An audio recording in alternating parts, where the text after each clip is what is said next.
Saudara-saudari yang dikasihi Tuhan, salam jumpa lagi dalam Inspirasi Rohani edisi hari ini, Kamis 28 Juli 2022, Pekan Biasa ke-17.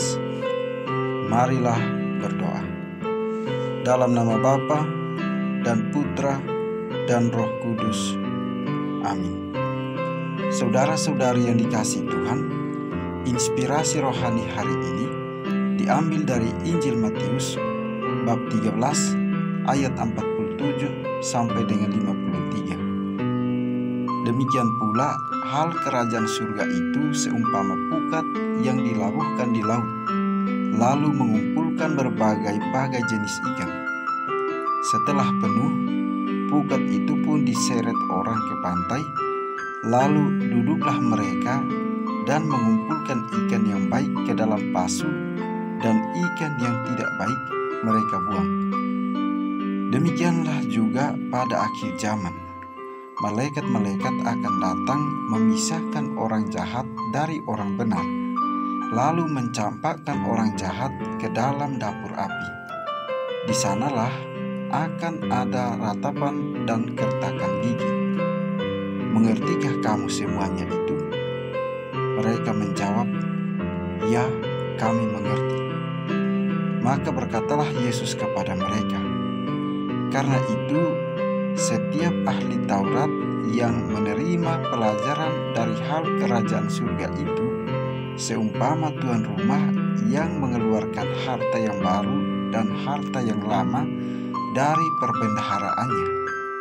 Setelah Yesus selesai menceritakan perumpamaan itu, ia pun pergi dari situ. Demikianlah sabda Tuhan.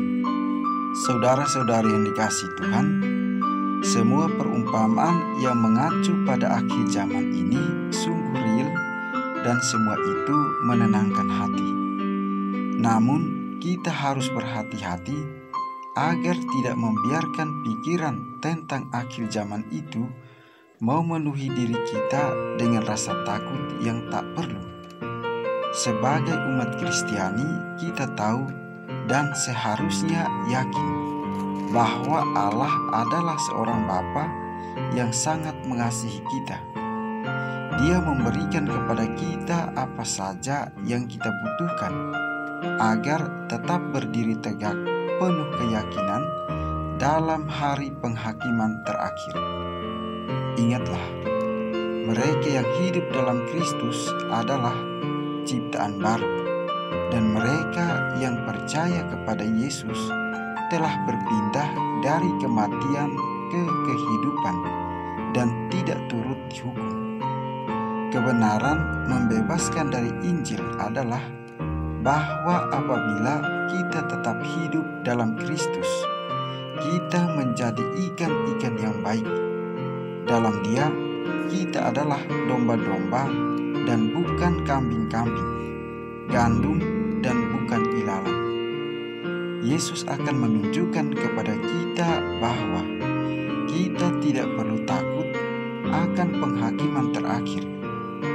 Ia juga akan menolong kita agar dapat memusatkan perhatian kita pada hari di mana kita akan memandangnya muka ke muka.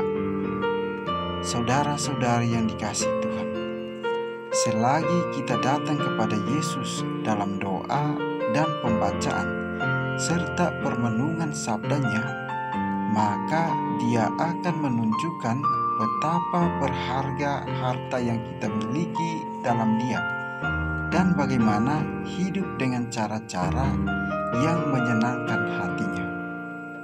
Allah ingin agar kita mengetahui bahwa baptisan hanyalah awal dari relasi kita dengan dirinya. Dia ingin menopang kita setiap hari dengan Roh Kudus-Nya. Dia ingin mengajar kita bagaimana hidup dalam Kristus setiap hari. Saudara-saudari yang dikasihi Tuhan, dalam perumpamaan tentang pukat ini, lautan adalah dunia dan pukat adalah gereja. Sama seperti pukat harus ditebarkan ke tempat yang dalam, maka gereja juga harus mewartakan Kristus ke tempat yang dalam atau duk in altum.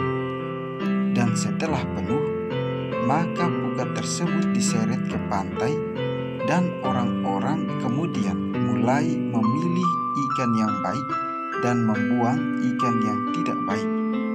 Ini menggambarkan tentang akhir zaman, di mana para malaikat akan memisahkan manusia yang baik dan manusia yang tidak baik atau jahat. Dan orang yang jahat akan mendapatkan ganjarannya di dalam api neraka. Saudara-saudari yang dikasihi Tuhan, pertanyaan refleksinya, apakah selama ini kita sudah menghayati menjadi pengikut Kristus yang baik dalam hidup kita sehari-hari? Jika sudah, syukurlah. Jika belum, masih ada waktu. Marilah kita mengusahakannya untuk menjadi kudus. Kita bisa mengusahakannya dengan melakukan pekerjaan kita dengan mengarahkan hati kepada Tuhan. Marilah berdoa. Allah Bapa yang Maha Mulia, Engkau berkenan tinggal bersama dan mendampingi peziarah hidup kami. Semoga kami pun setia tinggal bersama-Mu untuk mendengarkan sabda kehendak-Mu.